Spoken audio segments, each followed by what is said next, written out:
تو میں نے عرض کیا کہ مشورہ ایک اجتماعی عمل ہے، مشورہ ایک اجتماعی عمل ہے. اپنی رائے مشورے میں دیا کرو، اپنی رائے مشورے میں دیا کرو. مشورے سے باہر رائے دینا فتنہ پیدا کرتا ہے. رائے دینے کی جگہ صرف مشورہ ہے. رائے کہاں دیں گے؟ کیا مشورے میں رائے دیں گے بس؟ جی مشورے سے باہر رائے دینے کی چیز نہیں ہے. مگر مشورے باہر رائے دو گے تو الگ الگ جماعتیں بن جائیں گی، ہر رائے والے اپنی رائے والے کے ساتھ ہو جائیں گے. یہ رائے کہاں دو؟ مشورے میں. اور جو فیصلہ ہو جائے کہ اسی کو بیان کرو، صرف اپنی رائے کو بھول جاؤ. فیصلے کے بعد اپنی رائے کو فیصلے کے بعد باقی رکھنا کہ یہ نافرمانی ہے، اطاعت یہ نہیں ہے. اطاعت کا تقاضا یہ ہے کہ فیصلے کے بعد اپنی رائے کو یا اپنی رائے کو بھول جاؤ. ہماری رائے کوئی نہیں ہے، ایک فیصلہ ہو گیا بس. ساری غیبی نصرتیں وہ اس اجتماعیت کے ساتھ. تو میں نے عرض کیا کہ مشورے پر بڑی بڑی مددیں نازل ہوئی، مشورے پر بڑی بڑی نصرتیں نازل ہوئی. اس لیے ساتھیوں سے رائے لینی چاہیے. اور دیکھو بھائی، رائے کو اپنا حق نہیں سمجھنا چاہیے. یہی بات ہے، رائے کو اپنا حق نہیں سمجھنا. ہمارا حق ہے، ہمارا حق نہیں ہے. نہ رائے کا، نہ رائے ہمارا حق ہے، نہ امیر کا حق ہے. رائے تو کام کا حق ہے، رائے کام کا حق ہے. جیسے امام کو رکھنا دینا نماز کا حق ہے کہ نماز ٹھیک ہو جائے، بس امام کو رکھنا دے دو کہ نماز ٹھیک ہو جائے. اور ذمہ دار کو رائے دے دو، کیونکہ رائے کام کا حق ہے، ہمارا حق نہیں ہے. ہمارا رائے کو اپنا حق سمجھنا تو الیکشن ہے. الیکشن ہوتا ہے نا کہ ہم بھی حق کی رائے رکھتے ہیں، کیونکہ ہم بھی اس کا لیتے ہیں. تو ظاہر وجہ کہ ہم بھی حق کی رائے رکھتے ہیں کیونکہ ہم بھی کام میں لگے ہوئے ہیں. نہیں رائے ہمارا حق نہیں ہے. رائے ہمارا حق نہیں. یہ یقینی بات ہے، ہر رائے دینے والے سے اللہ تعالیٰ قیامت میں اس کی رائے کی وجہ پوچھیں گے کہ تو نے یہ رائے کیوں دی تھی. اگر یہ خیال ہو تو واقعی ہر آدمی رائے سوچ کر دے گا اور ڈرتے ہوئے رائے دے گا. کیوں؟ ورنہ نفسانیت اندر داخل ہوگی. اگر رائے دینے والا ڈرے گا نہیں رائے دینے میں تو نفسانیت داخل ہوگی اندر. کہ نفسانیت داخل ہوگی اس کی رائے میں. ہر ایک شخص اپنی رائے کے بارے میں اللہ کے یہاں جواب دہ ہے کہ اللہ کے یہاں جواب دو کہ تم نے یہ رائے کیوں دی تھی. اس لیے کہتے ہیں کہ مشورے سے پہلے 2 رکعت نماز پڑھ لیا کرو اور اللہ تعالیٰ سے مانگ لیا کرو کہ اے اللہ تو جس طرح چاہتا ہے اس طرح دل میں ڈال دے. اس طرح چاہتا ہے اس طرح دل میں ڈال دے. کہ مشورے سے پہلے 2 رکعت نماز پڑھ لیا کرو کہ اے اللہ تو جس طرح چاہتا ہے اس طرح دل میں ڈال دے. اور مشورے کے لیے اپنے تقاضے کو قربان کر کے آیا کرو. ہمیں سب سے بڑا نقصان جو پہنچانا ہمارے مشورے کو اس موبائل سے پہنچا ہے.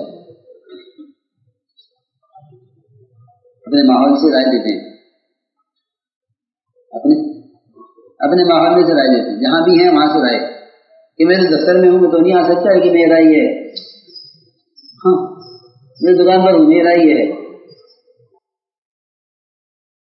کہ مشورے کے لیے اپنے ماحول کو چھوڑ کر آؤ. یہ تقاضا یہ قربانی مشورے کے مجاہدے کو کامل کرے گی. اس سے مشورے کا مجاہدہ کامل ہو کہ اپنے تقاضوں کو دبا کر آؤ مشورے کے لیے. اپنے تقاضے کو دبا کر آؤ مشورے کے لیے کہ جس کے اپنے تقاضے امور مشورہ سے متاثر نہیں ہوں گے اس کو اللہ کی طرف سے صحیح بات الہام بھی نہیں ہوگی. سنو محمد بن مسلمہ نے ابو رافع کو قتل کرنے کا اپنے ذمہ لے لیا. فرماتے ہیں صحابہ نے آ کے کہ سنا محمد بن مسلمہ نے کھانا پینا چھوڑ دیا، یہ کام نے ذمہ لیا ہے، ہو سکے گا یا نہیں ہو سکے گا؟ اللہ نے ایسا آسان راستہ ان کے دل میں ڈالا کہ ابو رافع نے ان کے سامنے سر خود ہی جھکا دیا، خود سے جھکا دیا، چلو کر لو کر لو کر لو قتل، آسانی سے قتل کر دو۔ اس سے بڑھ کر دعوت کے امور انہیں الہام ہوں گے جو مشورے سے فکر مند ہو کر اٹھیں گے۔ عبداللہ بن زید ابن عبد ربی کھانا پینا چھوڑ کے اسی میں آ بیٹھے کہ کیا کریں، نماز کے لوگوں کیسے جمع کریں، حالانکہ نبی موجود ہیں، لیکن اللہ تعالیٰ نے ان کی فکر پر اذان جو دعوت عامہ ہے ان کو الہام کی، ان کو الہام کی۔ خام فرشتے نے آ کر عبداللہ بن زید ابن عبد ربی کو اذان سکھلائی کہ جاؤ اس طرح سے اذان دو نماز کے لوگوں کو جمع کرنے کے واسطے۔ یہ ہے راستہ کہ یہ امور مشورہ سے متاثر ہوں گے، اللہ تعالیٰ ان کے دل میں ڈالیں گے کہ کیا راستہ ہے اس تقاضے کو پورا کرنے کا۔ اس لیے ہم بار بار کہتے ہیں کہ رواجی طریقوں سے جہاں ہو سکے بچنے کی کوشش کرو، ورنہ صحابہ نے تمام رواجی چیزیں آپ کو پیش کی، نماز کے لوگوں کو جمع کرنے کے واسطے سب رواجی چیزیں پیش کی کہ طبلہ بجایا جائے لوگ آواز سے جمع ہو جائیں گے، سارنگی بجائی جائے لوگ اس کی آواز سے جمع ہو جائیں گے، آگ جلائی جائے تو لوگ دھواں دے کے جمع ہو جائیں گے۔ فرمایا یہ طریقہ مجوس کا ہے، یہ طریقہ یہود کا ہے، یہ طریقہ نصارہ کا ہے، ہمیں اس میں کوئی طریقہ نہیں چاہیے۔ حالانکہ یہی آلات تھے اس وقت جمع کرنے کے لیے۔ آج کل لوگ کہتے ہیں کیوں خامخواہ کام میں مشکلات پیدا کرو، یہ چیزیں اس زمانے میں ہیں، لوگوں کو جمع کرنے کے لیے، بات پہنچانے کے لیے کیوں نہیں استعمال کر لیتے، کیوں کام میں مشکل پیدا کرو؟ جب اللہ نے راحت کا سامان دیا، اگر یہ سامان اس کام کے لیے مفید ہوتا تو انبیاء اور صحابہ اس کے زیادہ حقدار تھے، انبیاء اور صحابہ اس کے زیادہ حقدار، اور صاف مطلب کہ رواجی طریقوں سے رواج ترقی کرتا ہے، دین ترقی نہیں کرتا، رواجی طریقوں سے رواج ترقی کرے گا، دین ترقی نہیں کرے گا۔ تو اسی میں عرض کر رہا تھا کہ یہ نہیں کہ موبائلوں سے مشورہ کر لیں، نہیں، تم اس کے لیے سفر کر کے آؤ، ہمارا سارا مجاہدہ اور وقتی اور اپنے تقاضے کی قربانی یہ کام کے تقاضے اور طریقے یہ اس کے ذریعے آئیں گے دلوں میں اللہ کی طرف سے، کیونکہ اللہ نے صاف فرما دیا نا والذین جاہدوا فینا لنہدینہم سبلنا، کہ ہم خیر کی راہیں اوپر کھولیں گے جو ہمارے راستے کا مجاہدہ کریں گے۔ تو مشرق کی لائن کے امور مشرق کی لائن سے مجاہدے پر الہام ہوں گے، نہ کہ یہ کہ میں تو نہیں آ سکتا، نہیں رائے ہے جو محنت کے میدان میں نہیں آئے گا وہ رائے کیسے دے دے گا؟ اس پر تو اپنے ماحول کے تقاضے غالب ہیں۔ جب دعوت کے ماحول میں آئے گا تو دعوت کے تقاضوں پر آ کر رائے دے گا، اس کی رائے سے کام آگے، اس کی رائے سے کام آگے بڑھے گا۔ ایک ہی اہم چیز ہے اپنے مشورے کو اجتماعی بناؤ،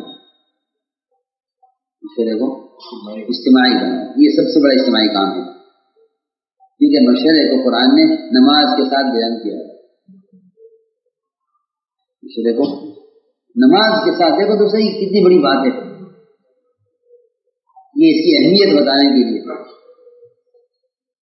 یہ اس کی اہمیت بتانے کے لیے الذین استجابوا لربہم واقاموا الصلاۃ وامرهم شورى بینہم، کہ اپنے پر ایمان لانے والوں کی ایک صفت تو یہ ہے کہ وہ نماز قائم کرتے ہیں اور آپس میں مشورہ کرتے ہیں۔